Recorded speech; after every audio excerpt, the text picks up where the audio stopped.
জখিনী কুঁৱলীৰে আবৃত পাহাৰৰ গুৰিতে বসবাস কৰা এখন বিচিত্ৰ গাঁৱত অৰ্জুন নামৰ এজন সৰু ল'ৰা বাস কৰিছিল। তেওঁৰ কৌতূহলী স্বভাৱ আৰু সীমাহীন উৎসাহৰ বাবে তেওঁ পৰিচিত আছিল। গাঁওখন নিজে প্ৰাচীন আত্মাৰ কাহিনীৰে ডুব গৈছিল। প্ৰজন্মৰ পিছত প্ৰজন্ম ধৰি ফুচফুচাই কোৱা হৈছিল লালন পালন কৰা গোপনীয়তাৰ দৰে। এই কাহিনীবোৰৰ ভিতৰত আটাইতকৈ ৰহস্যজনক আছিল জখিনী নামৰ এগৰাকী নাৰী ভূতৰ কাহিনী। জখিনী এগৰাকী দয়ালু আৰু উপকাৰী আত্মা বুলি কোৱা হৈছিল, যিয়ে ৰাতি গাঁৱত ঘূৰি ফুৰিছিল। তাইৰ ইথাৰীয় উপস্থিতিয়ে য'তেই যায় তাতেই জিলিকি থকা পোহৰৰ ৰেখা এৰি থৈ গৈছিল। গাঁৱৰ মানুহে তাইৰ আত্মাক শান্ত কৰিবলৈ নিজৰ দুৱাৰমুখত ফুল আৰু মিঠাইৰ প্ৰসাদ এৰি থৈ দিছিল। অৰ্জুন অৱশ্যে আন গাঁৱৰ মানুহতকৈ বেলেগ আছিল। কেৱল কাহিনী শুনি তেওঁ সন্তুষ্ট নাছিল, তেওঁ সেইবোৰ প্ৰত্যক্ষভাৱে অনুভৱ কৰিব বিচাৰিছিল।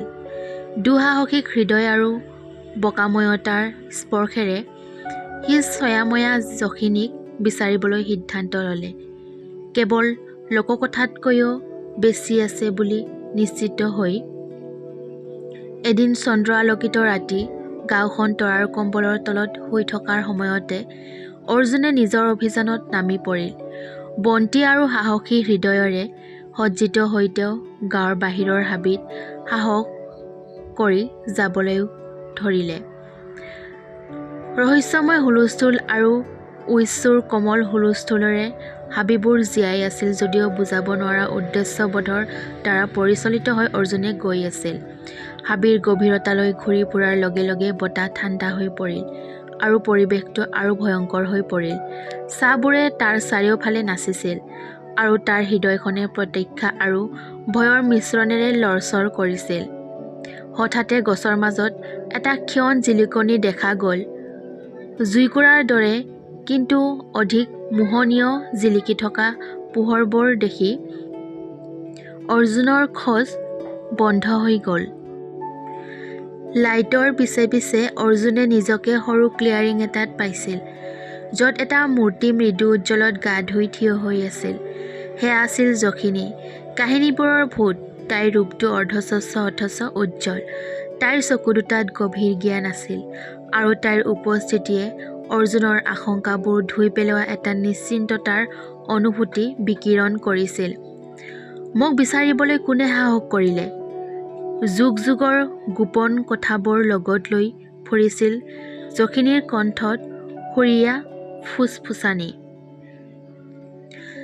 কঁপি কঁপি অথচ সংকল্পবদ্ধ অৰ্জুনে আগবাঢ়ি আহি নিজৰ পৰিচয় দিলে। তাইৰ উপকাৰৰ কাহিনীবোৰৰ প্ৰতি তেওঁৰ মোহ আৰু তাইৰ অস্তিত্বৰ আঁৰৰ সত্যটো জানিবলৈ তেওঁৰ ইচ্ছাৰ কথা তেওঁ ক'লে। জখিনীয়ে শুনি থাকিল, তাইৰ দৃষ্টি অটল। তাৰ পিছত তাই নিজৰ কাহিনীটো শ্বেয়াৰ কৰিবলৈ ধৰিলে। এসময়ত গাঁৱত বাস কৰা এটা জীৱনৰ কাহিনী, প্ৰেম আৰু সপোনেৰে ভৰা। তাই আছিল এগৰাকী যুৱতী, নিজৰ দয়া আৰু সহানুভূতিৰ বাবে পৰিচিত। ট্ৰেজেডি আহিছিল যেতিয়া গাঁওখনত এটা অসুস্থতাই তাইৰ জীৱনটো অকালতে কাঢ়ি লৈ গৈছিল। মই ইয়াত থাকোঁ, অস্থিৰ আত্মা হিচাপে নহয়, এই গাঁওখনক একেলগে বান্ধি ৰখা স্মৃতিবোৰৰ ৰক্ষক হিচাপে। তাইৰ কাহিনীটোৱে অৰ্জুনক আপ্লুত কৰিলে আৰু নতুনকৈ পোৱা বুজাবুজি এটাই তেওঁৰ ওপৰত ধুই পেলালে। তেওঁ উপলব্ধি কৰিছিল যে কাহিনীবোৰত প্ৰায়ে সত্যৰ কণিকা থাকে, কিন্তু ব্যক্তিগত সংযোগ আৰু সহানুভূতিয়ে সেইবোৰক সঁচাকৈয়ে সজীৱ কৰি তুলিছিল। সেই নিশাৰ পৰা অৰ্জুন আৰু জখিনীৰ মাজত এক অস্বাভাৱিক সম্পৰ্ক গঢ়ি উঠিল। সি ক্লিয়াৰিঙত তাইৰ ওচৰলৈ গৈছিল আৰু সিহঁতে ঘণ্টাৰ পিছত ঘণ্টা ধৰি জীৱন, সপোন আৰু পৃথিৱীৰ সৌন্দৰ্যৰ বিষয়ে কথা পাতিছিল।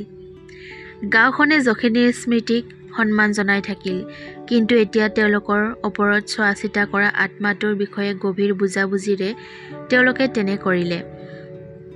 সময়ৰ লগে লগে অৰ্জুনৰ বয়স বাঢ়ি আহিল। তেওঁৰ দুঃসাহসিক অভিযানে তেওঁক গাঁৱৰ সিপাৰে লৈ গ'ল। তথাপিও তেওঁ কেতিয়াও পাহৰা নাছিল জখিনীৰ পৰা শিকি অহা শিক্ষাবোৰ।